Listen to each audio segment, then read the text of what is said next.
Assalamualaikum, bertemu lagi bersama saya Bunda Erli. Kali ini Bunda akan menjelaskan tentang SDI DTK.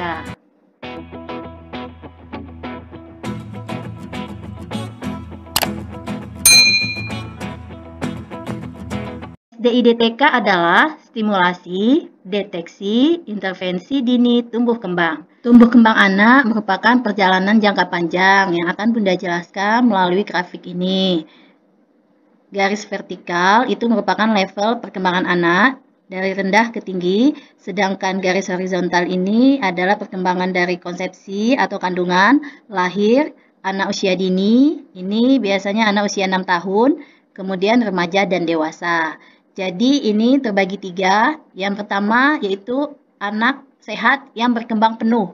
Jadi anak ini tidak mengalami risiko baik dari konsepsi, lahir, maupun di usia dininya. Nanti di usia dininya, di usia 6 tahunnya, dia akan berkembang menjadi 2 macam. Bisa anak itu tetap normal optimal, atau anak tersebut justru mengalami keterlambatan atau gangguan.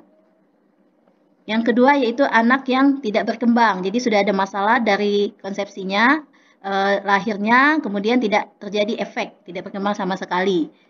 Yang ketiga, anak yang berisiko atau berkembang sebagian. Ini contohnya anak yang lahir prematur, BBLR, aspeksia, dan lain-lainnya. Ini ada 3 macam, nanti anak itu bisa dia normal tetapi tidak optimal seperti anak yang berkembang penuh, atau dia terfasilitasi, jadi dia bisa menjadi normal optimal, atau bahkan dia bisa mengalami keterlambatan atau gangguan. Kita bisa menyimpulkan bahwa sulit untuk memprediksi hasil akhirnya karena bisa jadi anak yang awalnya normal berkembang menjadi abnormal, sedangkan anak yang awalnya abnormal bisa berkembang menjadi normal, sehingga kita menganggap semua anak itu beresiko. Anak yang berisiko mengalami gangguan tumbang antara lain anak yang lahir dari kehamilan risiko tinggi. Contohnya ibu hamil yang mengalami hipertensi, anemia, dan diabetes mellitus, serta lainnya. Lahir dari persalinan risiko tinggi, persalinan yang tolong oleh vakum, forceps, seksio sesar, dan lainnya. Lahir prematur, lahir BBLR, lahir aspeksia, lahir ikterus, lahir dengan perawatan NICU lama, lahir tidak mendapatkan ASI. Sebagaimana kita ketahui bahwa ASI adalah nutrisi terpenting bagi bayi. Jadi, bayi yang tidak mendapatkan ASI kemungkinan tumbangnya akan terganggu. Anak yang mengalami kejang atau memiliki riwayat kejang, malnutrisi, baik lebih maupun kurang, trauma kepala, penyakit kronis, riwayat keluarga dengan gangguan tumbang, pola asuh orang tua yang tidak melekat. Nah, ini saat sekarang ini banyak kita temui ya, orang tua khususnya ibu sibuk bekerja sehingga tidak bisa memberikan pola asuh yang melekat kepada anaknya.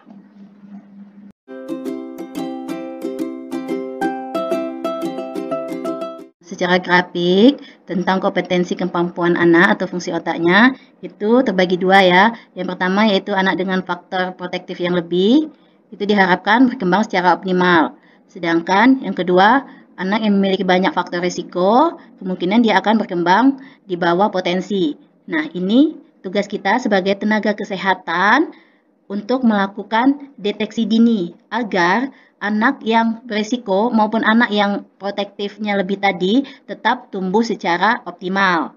Nah, untuk anak yang berisiko, kita harus segera menemukan apa masalahnya sehingga kita bisa melakukan intervensi dini.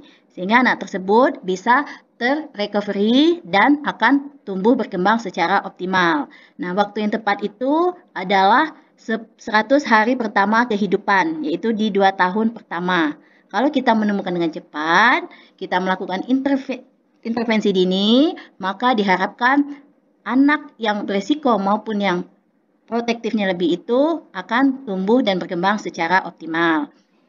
Tanpa deteksi dini, gangguan perkembangan anak 70% tidak teridentifikasi. Misalnya, di suatu wilayah ada 100 orang anak dan di wilayah tersebut posyandu atau puskesmasnya tidak melaksanakan deteksi dini sehingga 70% atau 70 orang anak tersebut tidak teridentifikasi gangguan tumbuh kembangnya. Sehingga kalau tidak teridentifikasi maka akan mengalami gangguan perkembangan yang permanen. Oleh karena itu, sangat penting sekali melakukan deteksi dini.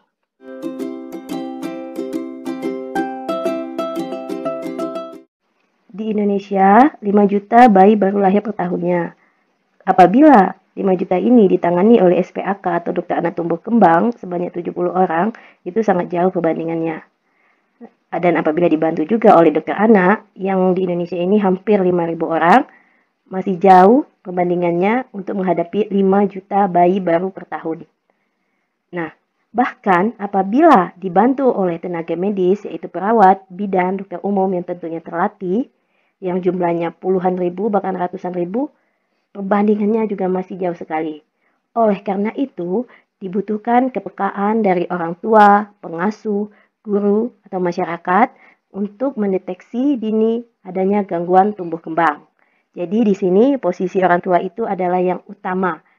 Mereka yang menemukan. Orang tua, pengasuh, atau guru yang menemukan. Nanti ada kerjasama antara orang tua, pengasuh, guru, atau masyarakat dengan tenaga medis, tentunya tenaga medis yang terlatih dengan baik dalam melakukan atau mengisi instrumen dengan menggunakan metode standar, sehingga kita bisa melakukan intervensi yang tepat.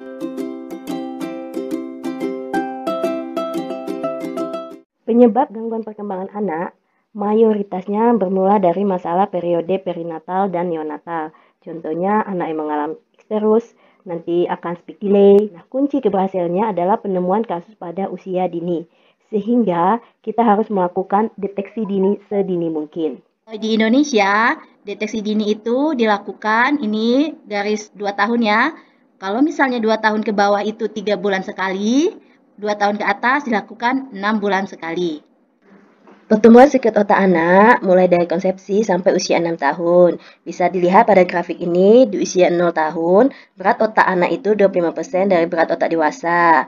Menuju ke 2 tahun, ini membutuhkan 55% agar menjadi 80%, sedangkan ke 6 tahun itu hanya membutuhkan 15%. Jadi, kita membutuhkan usaha lebih di 0 sampai 2 tahun untuk perkembangan otak anak. Oleh karena itu, di rentang ini kita harus memonitor dengan baik. Rentang ini dikenal dengan 1000 hari pertama kehidupan. Jadi mulai dari konsepsi sampai usia anak 2 tahun.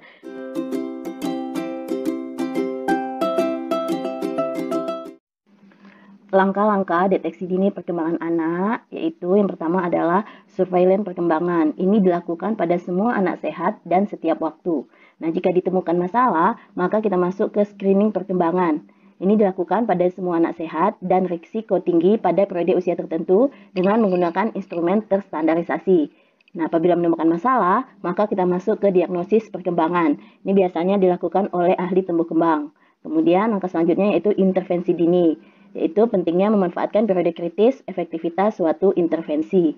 Nah, ini adalah penjelasan lebih aplikatifnya. Jadi yang pertama tadi adalah langkahnya surveillance, jika ada masalah masuk ke screening, jika ada masalah masuk ke evaluasi diagnostik, dan kita akan merencanakan manajemen terapi. Jadi tidak boleh di bypass. Misalnya menemukan anak langsung manajemen terapi. Harus mengikuti urutan-urutan langkah berikut ini ya. Baiklah, kita jelaskan satu persatu. Surveillance itu adalah mengenal adanya tanda dan gejala dini, di mana ini dilakukan pada anak sehat dan dilakukan setiap waktu. Jadi bisa kapan saja. Kemudian screening, mengetahui tingkat risiko, dilakukan populasinya anak berisiko sesuai tahap usia dan menggunakan instrumen terstandarisasi. Untuk memperluas cakupan screening, kita akan melakukan pra-screening. Kemudian masuk kepada evaluasi diagnostik, yaitu proses evaluasi yang komprehensif dengan menggunakan instrumen terstandar. Nah, untuk program terapinya harus bersifat profesional di bidangnya dan berbasis bukti ilmiah. Tahapan dari surveillance sampai screening itu dinamakan deteksi dini. Kemudian masuk ke diagnosis dini, dan yang terakhir adalah intervensi dini.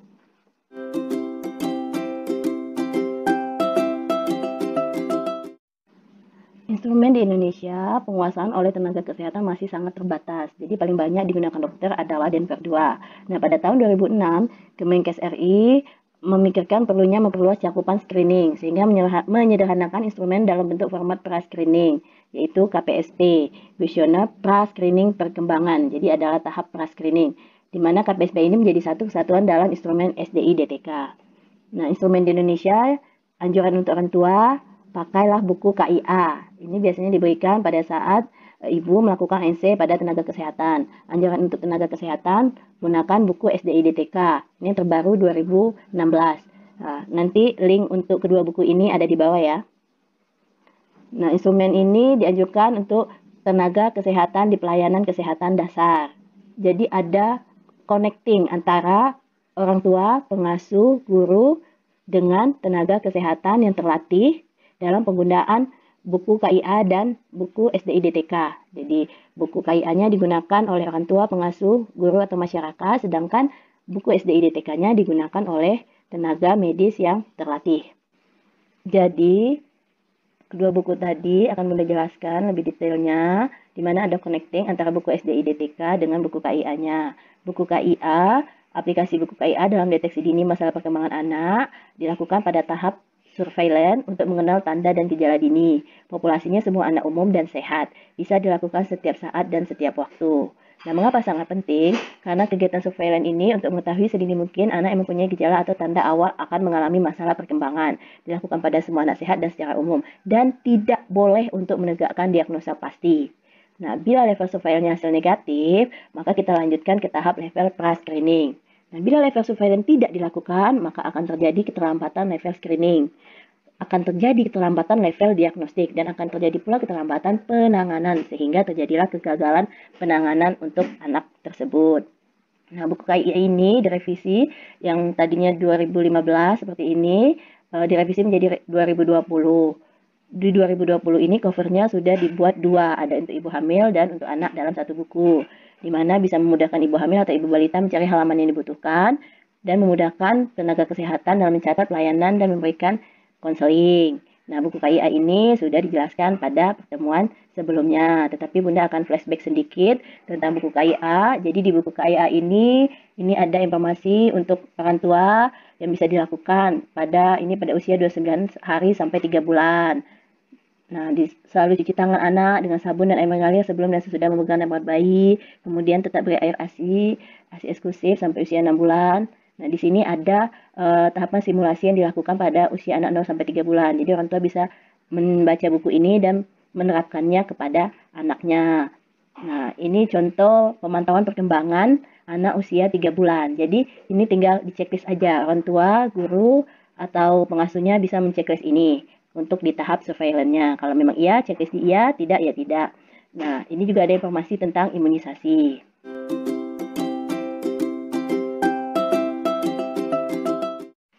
Ini buku SDIDTK tahun 2006, direvisi pada tahun 2016, lebih berwarna pada aspek perkembangannya. Nah, di SDIDTK ini ada KPSP yang merupakan suatu daftar pertanyaan singkat yang ditujukan kepada orang tua atau pengamatan pemeriksaan yang merupakan tahap pra-screening dan digunakan pada usia 3 bulan sampai 6 tahun. Untuk tiap golongan usia itu terdapat 9 sampai 10 pertanyaan. Nah, apabila hasilnya abnormal, kita memerlukan pemeriksaan lebih lanjut di level screening. Jadi jangan di bypass ya. Surveillance menggunakan buku KIA, pra-screening menggunakan SDIDTK, dan masuk ke level screening biasanya menggunakan Denver 2. Nah, alat yang digunakan tentu kuesioner sesuai umur, kemudian ada kertas, pensil, bola karet, kerincingan, kubus, benda-benda kecil lainnya, dan alat ini tidak boleh diganti. Kalau disuruh siapkan warna merah atau ukuran kubusnya 2,5 cm, maka siapkan sesuai dengan perintah, karena ini merupakan alat edukasi. Kita masuk ke pelaksanaan pengisian KPSP. Yang pertama kita lakukan hitung umur anak. Kemudian buka kuesioner sesuai umurnya. 3, 6, 9, 12 bulan dan seterusnya. Atau kuesioner lebih muda dari umurnya. Misalnya ditemukan umur anak itu 4 atau 5 bulan. Maka kita gunakan kuesioner umur 3 bulan dulu. Jelaskan tujuan KPSP pada orang tua. Jangan sampai orang tua itu ragu atau takut disalahkan. Bahwa KPSP ini bukan untuk mengukur IQ anak. Tanyakan isi KPSP sesuai urutan atau melaksanakan perintah sesuai KPSP. Cara menghitung umur anak yaitu usia kronologis sama dengan tanggal pemeriksaan dikurangi tanggal lahir. Contohnya anak Wawan, tanggal pemeriksaannya 25 Agustus 2018 dikurangi tanggal lahir 18 Oktober 2016. Jadi dibalik ya posisinya agar nanti membacanya tahun, bulan, dan hari. Usia gestasi anak Wawan ini cukup bulan yaitu 38 minggu. Lalu kita kurangi dulu harinya, 25 dikurang 18 sama dengan 7, 8 dikurang 10 tidak bisa. dipinjam ke tahun. Jadi dipinjam ke tahun, 1 tahun sama dengan 12 bulan. Jadi 12 tambah 8, 20. 20 kurang 10 sama dengan 10. Ini jadi tinggal 7 ya, 7 kurang 6, 1. Jadi usia kronologisnya 1 tahun, 10 bulan, 7 hari. Kita bulatkan menjadi 22 bulan ya. Nah, dengan catatan 1 bulan sama dengan 30 hari atau 4 minggu, 1 minggu sama dengan 7 hari, 1 tahun sama dengan 12 bulan. Jika harinya lebih dari 15, maka dibulatkan ke atas. Jika kurang atau sama dengan 15 hari, dibulatkan ke bawah. Maka kita lihat KPSP-nya, karena tidak ada usia 22 bulan, jadi ambil KPSP yang usianya lebih muda dari usianya, yaitu diambil yang 21 bulan. Nah, untuk anak lahir prematur harus menggunakan usia koreksi dengan syarat usia kronologisnya kurang dari 2 tahun dan lama prematuritasnya lebih dari 2 minggu, dihitung dari usia gestasi 40 minggu. Di mana rumus usia koreksi adalah usia kronologis dikurang lamanya prematur. Contohnya untuk anak Budi, tanggal pemeriksaannya 25 Agustus 2018, tanggal lahir 18 Oktober 2016, usia gestasinya 30 minggu. Usia gestasi 30 minggu ini kurangnya 10 minggu dari 40 minggu ya, dari atermnya kurang 10 minggu. Oke, kita cari dulu usia kronologisnya. Jadi 25 dikurang 18 sama dengan 7. 8 dikurang 10 tadi ya, karena nggak bisa diambil ke tahun. 12 ditambah 8, 20, 20 kurang 10, 10. Ini tinggal 17, 7 kurang 6 sama dengan 1. Jadi usia kronologisnya 22 bulan. Nah, ini sudah memenuhi syarat untuk penghitungan usia koreksi pada bayi prematur 22 bulan, yaitu kurang dari 2 tahun. Nah, karena usia gestasinya kurang dari 10 minggu, maka usia koreksi adalah usia kronologis dikurang lamanya prematur. Jadi, usia 1 tahun 10 bulan 7 hari tadi dikurang 10 minggu. 10 minggu yaitu sama dengan 2 bulan 14 hari. Hasilnya 7 dikurang 14 nggak bisa, jadi diambil dari bulan. 1 bulan sama dengan 30 hari, jadi 37 dikurang 14 sama dengan 23. Karena 10 sudah diambil 1, tinggal 9. 9 dikurang 2 sama dengan 7. Ini tinggal turun nanti satunya, jadi 1 tahun 7 bulan 23 hari. Dibulatkan menjadi 20 bulan. Nah, untuk KPSP-nya pada usia kronologis, kita ambil 21 bulan yang lebih muda di bawahnya. Sedangkan pada usia koreksi, 20 bulan tidak ada, kita ambil lebih muda di bawahnya, yaitu 18 bulan. Interpretasinya yaitu ya, bila orang tua menjawab anak bisa melakukan atau pernah atau sering atau kadang-kadang. Tidak, bila anak belum pernah atau tidak pernah, ibu tidak tahu. Nah, bila ya berjumlah 9 sampai 10, itu interpretasinya dia sesuai usia, disimbolkan dengan huruf S. Bila ya berjumlah 7 sampai 8, itu meragukan, simbolnya M. Bila ya-nya kurang atau sama dengan 6, kemungkinan penyimpangan. Jadi kemungkinan penyimpangan itu P. Rinci jawaban tidak pada aspek perkembangan mana. Jadi kita lihat mana yang tidak jawabannya pada KPSP tersebut. Interpretasi, bila jawaban KPSP ya 9 sampai 10 tadi kan artinya dia sesuai. Nah, apa yang kita lakukan tidak lanjutnya yaitu beri pujian pada ibu, teruskan pola asuh, teruskan stimulasi sesuai tahap perkembangan berikutnya, ikutkan anak di posyandu, BKB, PAUD dan sebagainya. Nah, apabila KPSP jawabannya iya 7 sampai 8 yang artinya meragukan, yang kita lakukan adalah beri dukungan pada ibu, ajarkan ibu cara stimulasi sesuai kelompok umur, cari kemungkinan penyakit yang menyebabkan penyimpangan perkembangan, lalu ulangi setelah 2 minggu, kemudian dengan KPSP sesuai umur anak. Jika hasil KPSP ulangannya tetap 7 sampai 8 ianya, maka kemungkinan anak ada penyimpangan. Rujuk untuk pemeriksaan level screening. Nah, apabila jawaban KPSP-nya ianya kurang atau sama dengan 6, kemungkinan ada penyimpangan atau disimbolkan dengan P. Nah, yang kita lakukan segera rujuk ke rumah sakit atau klinik tumbuh kembang terdekat untuk pemeriksaan level screening.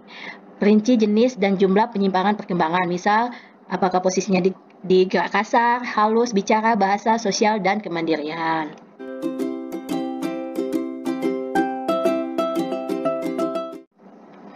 Kita masuk ke tes daya lihat atau TDL untuk mengetahui kelainan daya lihat lebih dini agar kesempatan untuk memperoleh ketajaman daya lihat lebih besar.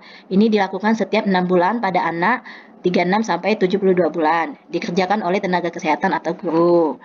Nah, ini interpretasinya seperti ini ya. Bila tidak dapat mencocokkan posisi E, jadi nanti ada lembar ya, lembar yang anak lihat, kemudian dia harus mencocokkan posisi E sampai dengan baris ketiga, maka anak itu diinterpretasikan terdapat gangguan daya lihat. Intervensinya kita lakukan rujukan.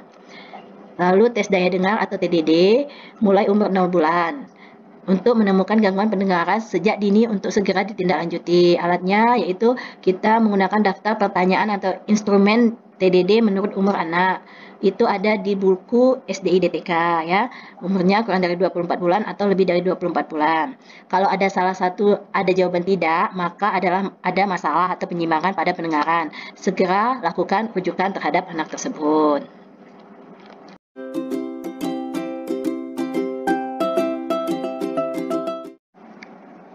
Kita masuk ke masalah perilaku dengan menggunakan instrumen ACRS MCAT. Instrumen ACRS atau yang biasa di buku SDDTK itu ada satu lembar namanya instrumen GPPH.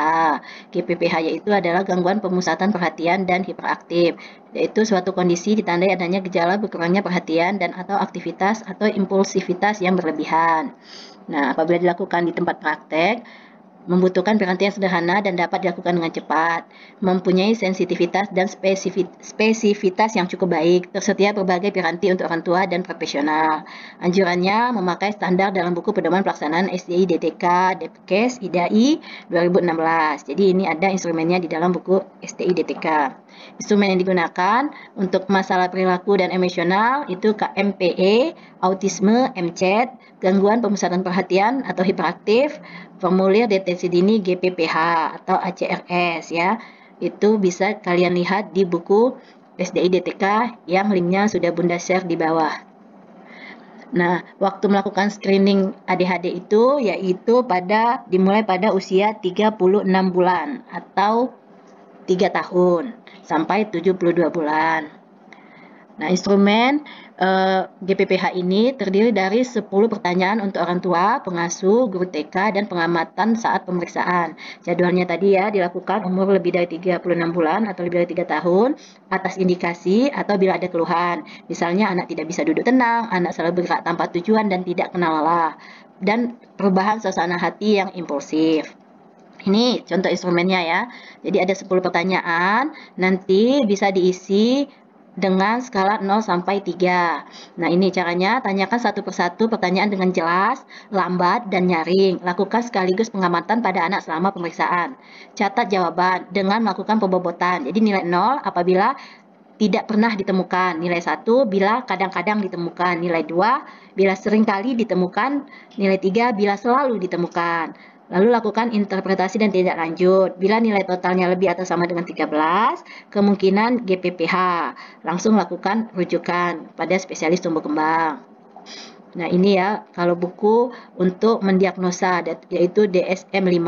DSM-5 ini biasanya yang dilatih itu adalah dokter ahli tumbuh kembang. Jadi kita tinggal merujuk apabila menemukan masalah pada anak setelah melakukan tahapan pra-screening dan screening.